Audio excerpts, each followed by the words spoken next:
Dobar dan, dame i gospodo, moje ime je Robert i danas ću vam pokazati kako složiti Rubikovu kocku na slijepo. Postoje dva glavna razloga zbog kojeg ovo radim. Jedan od njih je taj što na internetu postoji mnogo video isječaka koji pokazuju zapravo kako složiti Rubikovu kocku na slijepo, ali većina tih, to jest svi ti video uraci su na engleskom jeziku, pa ovo je evo video za one koji ne razumiju engleski jezik baš najbolje. A drugi razlog je taj što su me eto nakon nekoliko dana nagovaranja nagovorile kolege sa foruma i kažem, to su dva glavna razloga zbog kojeg ovo radim.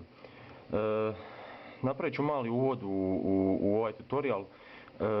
Svi autori koji rade video isječke koji pokazuju kako složiti Rubikovu kocku na slijepo najčešće vole naglasiti kako za slaganje Rubikove kocke na slijepo vi zapravo ne morate znati uopće složiti Rubikovu kocku.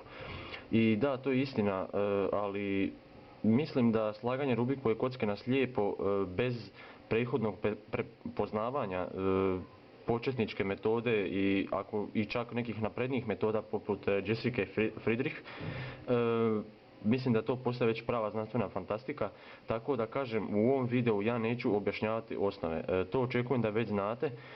Za one koji ne znaju složiti Rubikovu kocku, na internetu postoji hrpa tih videa i mislim da je najbolje da prvo dobro utvrde početničko gradivo, da se tako izrazim.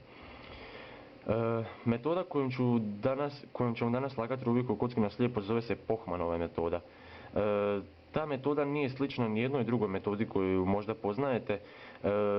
U ovoj metodi ne postoje termini poput križa F2L, OLL ili PLL, toga ovdje jednostavno nema. Ovdje se ne slaže tim metodama, ovdje se slaže kockica po kockica. Znači svaka kockica ima točno određeno mjesto na koje mora ići i tako ćemo kocku i slagati, dakle dio po dio. Kad slažete Rubikovu kocku na slijepo, treba uvijek imati na umu da trebate držati kocku točno onako kako ste je uzeli iz početka.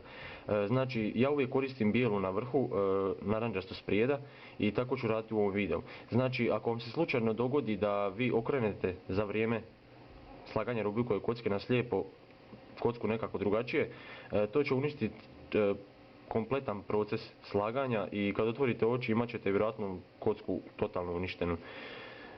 Znači, to bi bio nekakav uvod. Biće vam potrebni nekakvi algoritmi za slaganje Rubikove kocke. Oni koji koriste metodu Jessica Friedrich vjerojatno već neke od njih znaju. Svih 5 algoritama koje ćemo danas koristiti su algoritmi permutacije. Znači permutacije zadnjeg reda kada je zadnji red već pravilno orijentiran. Koji su to algoritmi? Biće vam potrebno poznavanje te permutacije koje mijenja ove dvije rubne kockice i ove dvije kutne. Biće potrebno znanje dvije J permutacije, jedna od njih mijenja ove dvije kutne kockice i ove dvije rubne, a druga mijenja naravno opet ove dvije kutne kockice i ove dvije rubne kockice. Biće potrebno znanje Y permutacije ili Y permutacije koja mijenja ove dvije kutne kockice i ove dvije rubne i bit će potrebno znanje R permutacije podtipa A koja će se koristiti za nekakav poseban slučaj koji ćemo kasnije obraditi. Ona isto tako mijenja pozicije ova dva kuta i ove dvije rubne kockice. Dakle, to bi bilo to. Kako ova metoda zapravo radi? Radi na način da uvijek na kocki imamo nekakvu poziciju spremnika. To ću uskoro objasniti točno o čemu se radi. Pozicija spremnika u našem slučaju će biti ovdje za rubne kockice, jer ću njih prvo objasniti, jer smatram da je rubne kockice puno lakše složiti i da ćete na njima kao na lakšem primjeru puno brže naučiti i shvatiti što vam zapravo želim reći. Dakle, rekli smo već, ta metoda zapravo radi tako da vi kockicu koja se nalazi u privremenoj poziciji ispucavate na njeno mjesto, dakle na mjesto gdje bi ona zapravo trebala biti. U ovom slučaju u privremenoj poziciji nalazi se plavo narančasta kockica. Ona naravno treba doći ovdje između plavog i narančastog centra i to tako da morate paziti ne samo da ta plavo narančasta kockica ili bilo koja druga, jel u ovom slučaju ta, ne samo da dođe na pravo mjesto, nego isto tako da ta kockica bude dobro okrenuta. Jer može vam se dogoditi jel da na plavoj strani dobijete crvenu, a na crveno je da dobijete plavu. Znači morate isto tako paziti da ona bude dobro okrenuta. Dakle, evo napravit ću prvi primjer. Vi svi znate da permutacija u metodi Jessica Friedrich radi na taj način da kad su kockice zadnjeg reda već orijentirane, da ona sa određenim algoritmom isto tako tu orijentaciju zadržava, ali rotira ostale kockice po gornjem redu tako da ona dođe svaka na svoje mjesto. Znači, neće biti moguće napraviti permutaciju koja će direktno zamijeniti ovu kockicu sa ovom, jer ta kockica nije u gornjem redu, ali ćemo imati nekakve poteze namještanja koje će tim potezima namještanja dovesti kockicu u gornji red. Dakle, mi ćemo mijenjati uvijek kad radite permutaciju, gornja strana ove rubne kockice je plava. Ona će zamijeniti gornju stranu te druge kockice koju želimo zamijeniti, znači isto tako gornju stranu. Zato mi moramo paziti da u ovom slučaju recimo plavo-narančasta kockica će doći tu i plava naljepnica bi trebala doći ovdje na plavu stranu, a narančasta naljepnica bi trebala doći ovdje na narančastu stranu. Dakle, mi moramo paziti da plava naljepnica zamijeni ovu naljepnicu, dakle plavu. Želim samo naglasiti da potezi namještanja nisu svi dopušteni. Postoje potezi namještanja koji remete nekakve kockice koje se ne smiju pomaknuti. Dakle, to su ove dvije kutne kockice i ova rubna, dakle pozicija, privremena pozicija. Znači, te tri kockice uvijek moraju ostati netaknute i na svom mjestu.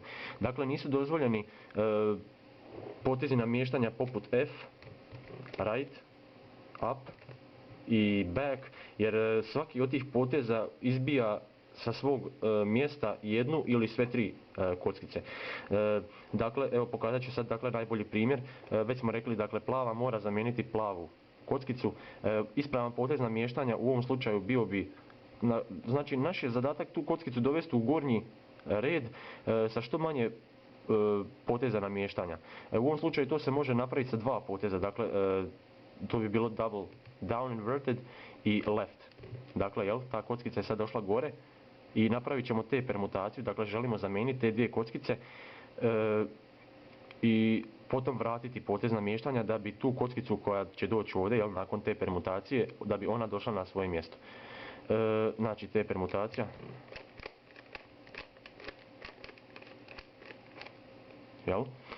I rekli smo, dakle, bilo je double down inverted i left, znači mi vraćamo left inverted i double down. I vidimo da je ta kockica sada ispravno složena.